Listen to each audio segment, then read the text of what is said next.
மகன், சாமானிய நாயகன், தமிழக தாய மீட்க உறுதி கொண்ட ஒரு மகன். அடித்தட்ட பார்த்தவன், அரியணையும் பார்த்தவன், புரட்சி தலைவி வழி புலியனவே நடந்தவன்.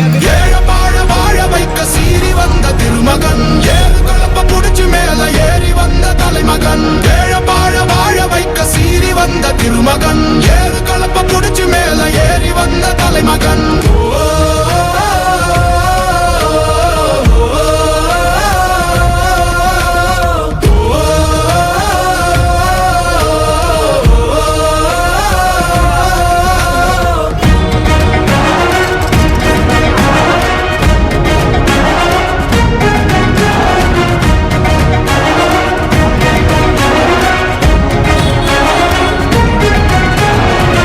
தமிழர் எழுச்சி பயணம் புயலா உருவாச்சே, பல வருஷம் கழிச்சு நினைச்ச கனவு நிஜமா நடந்தாச்சே. புரட்சி தமிழர் எழுச்சி பயணம் புயலா உருவாச்சே, நம்ம சேரும்